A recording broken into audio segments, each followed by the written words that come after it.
Ted Cruz ought to stay in his own lane and not worry about what's going on in Pittsburgh. This is a reference, I think, to questions he had about the certification of the last election. Is that a post about your dog or sports teams or mystery novels? My social media is in my personal capacity, Senator. What about the post, you remember December 10th, 2020, where you said that you were hoping that President Trump would have his vetoes overridden, and you agreed with the post that he was a weak policy president? Is that a post about your dog or sports teams or mystery novels? My social media is in my personal capacity. She told the Senate her Twitter was about dogs and sports.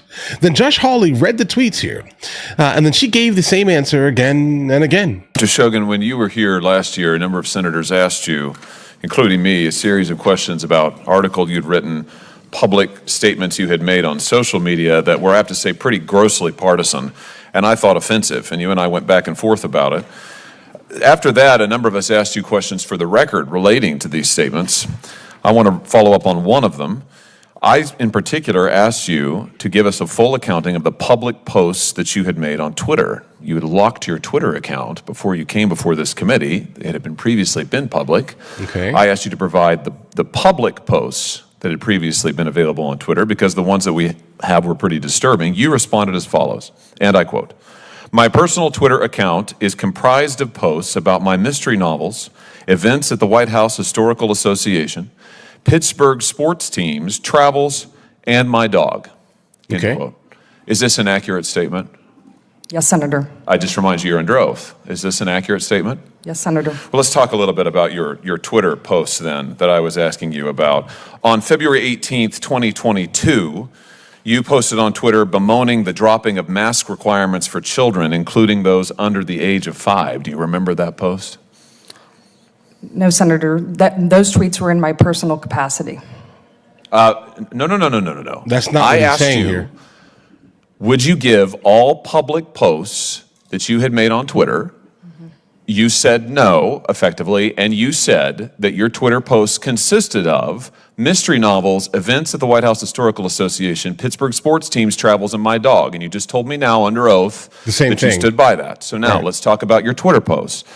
On February 18th, 2022, you posted bemoaning the fact that mask requirements for children under the age of 5, one of whom I happen to have, by the way, have been dropped. Is that a post about your dog or sports teams? My social media is in my personal capacity, Answer Senator. my question, please, because you've testified under oath that you only posted about your dog and sports teams and novels, and you also said you wouldn't give this committee any of your public posts.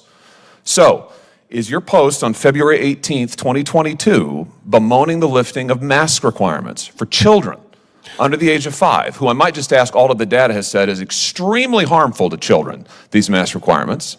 We'll leave that aside for now. Is that a post about your dog or sports teams? Yes or no?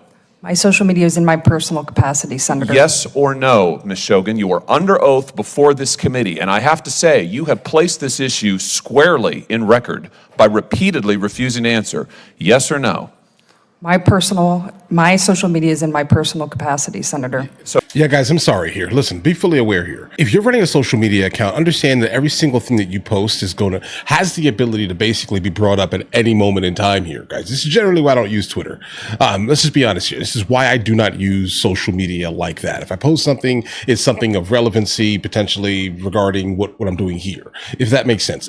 All social media is basically the same here. But if you're running to be something, if you are a nominee to be something here, all right, and you know fully that your past records are going to be brought up and honestly thrown back into your face here, all right, maybe you should just kind of, I don't know, get on it before it becomes a bigger issue here. But by you now saying every single thing is basically mundane about my life and things like this here, while we're starting to get information about you being excessively hyper partisan in certain circumstances, how can we have the ability to trust, again, seriously here, that if you are nominated to be whatever you are going to be here, you're going to be able to run it in a nonpartisan way that is not counterproductive to the American public? Oh, you're not answering my question. Let's talk about another post. 26th of May, 2022, You talk about an assault weapons ban, retweet a post, ban assault weapons now. Say you agree with this idea that you have to be a certain age to buy so-called assault weapons in America. Is that a post about sports teams or your dog or mystery novels? My social media is in my personal capacity, Senator. What about the post on January 5th of 2021 in which you say that Ted Cruz ought to stay in his own lane and not worry about what's going on in Pittsburgh? This is a reference, I think, to questions he had about the certification of the last election. Is that a post about your dog or sports teams or mystery novels? My social media is in my personal capacity, Senator. What about the post, you remember December 10th, 2020, where you said that you were hoping that President Trump would have his vetoes overridden, and you agreed with the post that he was a weak policy president? Is that a post about your dog or sports teams or mystery novels?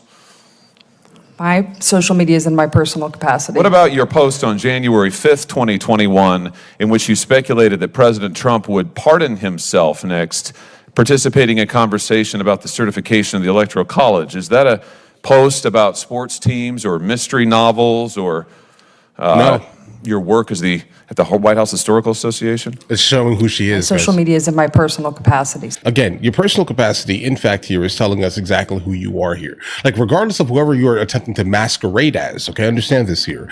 We have a word in English, right? Code switching. And that's exactly what she's attempting to do here, okay? She's like, listen, I can definitely work in my capacity in a nonpartisan way here, but yet in her personal life, legitimately, what she is sharing to the masses here, which she has now privated, she has no ability to maintain any type of like nonpartisan type of conversations to the public. Every single thing that she is doing here and has done in her personal capacity has been for her echo chamber. What about the post? Do you remember this one? I said we seem to be having an incredible case of amnesia, but maybe you remember this one. This is from December 3rd of 2021, in which you advise an individual who goes by Meg on social media that the Library of Congress, you advise this person to complain about religious flags that have been planted on the grounds of the Library of Congress, and you say that they ought to be removed. And you go on to give this person advice about how to complain and have them removed. Do you remember that post? My social media is in my personal Do you remember the post? capacity. My social media is in my personal capacity, Senator. I have to say, I have been here for 4 years in the Senate. I have never seen a witness stonewall like this before. Never. And I've seen a lot. This is extraordinary. Do you remember this post? December 3rd, 2021. Guys, I think My she may social be the media is in female my personal Fauci, guys. capacity, Senator. I mean, this is Telling you. unbelievable. And you want to be the archivist of the United States. You lied to us under oath. Pass. You lied to us in your QFRs. You just lied to me a second ago under oath, and now you're sitting here stonewalling, not answering questions about public posts that you've made. Are you a lawyer, Ms. Shogun? No, Senator. Are you familiar with the Shirtliff case at the United States Supreme Court? No, Senator, I'm not. Well, in Not that specifically. case, the Supreme Court held that, in fact, it constitutes viewpoint discrimination for a government entity to remove religious flags from its property when it's opened up the property to allow other people to put flags on it. Exactly the question that you were addressing in your public posts on Twitter. You're giving legal advice, which you're not qualified to give, directly contrary to the United States Supreme Court. I just wonder, does this have to do with your view that you wrote about that the religious right is connected to the rise of anti-intellectualism in American politics? Is that why you said what you said about religious flags, that the religious right is a force for anti-intellectualism? Explain that to me. No, Senator. Do you stand by your comment that the religious right is part of the rise of anti-intellectualism in American politics? Senator, that article was written. It was about how Republican presidents use common sense terminology to effectively communicate with Americans. Yeah, in which you said that the religious right, the rise of the religious right is part of the rise of anti-intellectualism in American politics. Guys, that's actually not like a super crazy statement there, but we will definitely kind of come back to that a little bit later. I just point out that's the article in which you say anti-intellectual, the title is Anti-Intellectualism in the Modern Presidency, Republican Populism. Very nonpartisan. Dr. Shogun, I'm going to ask you again, will you give to this committee your public posts on Twitter? No, Will you she's make not them going to. available to My this social committee? media is in my personal capacity. Mr. Chairman, I have to tell you, this is the most extraordinary thing I have seen in my brief time in the Senate. I have never seen a witness blatantly lie under oath like Dr. Shogun has just done to this committee, stonewalled this committee, and just repeatedly refused to answer my questions about her own posts that are in public.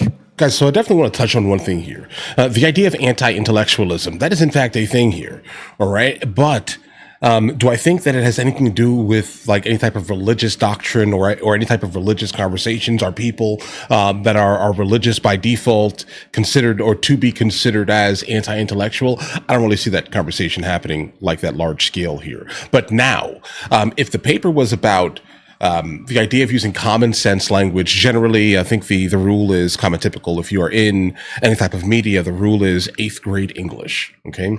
That is by default anti-intellectualism. All right. Just so you know that. But it is not specifically like, hey, the dumbing down of society. The general issue here is that if you need to speak to the most amount of people, sometimes when you are starting to use like college level words or postgraduate level words, let's say here, right? You start to realize immediately that you catch less people in the web, let's just say this year, right? Like if you guys have been on the internet for any meaningful time here, of course you've ran into Mr. Beast, okay? Mr. Beast on average has 6th to 7th grade English, right?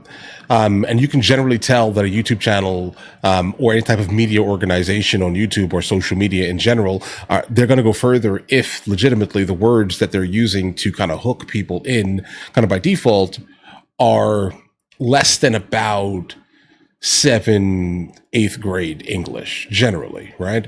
Like this channel specifically is set to roughly 8th or 9th grade English, and that just has a lot to do with getting people to understand to I guess click the video. Like I mean that's it here. It's nothing about the idea of dumbing people down, because generally I think my channel here was described as ugly on the outside, comprehensive and well thought out on the inside, if that makes any sense here, right? The purpose is that in order to catch people, right, in order to make people kind of I don't know, bro, de-radicalize, if that makes any sense. You have to get them where they are, potentially, right?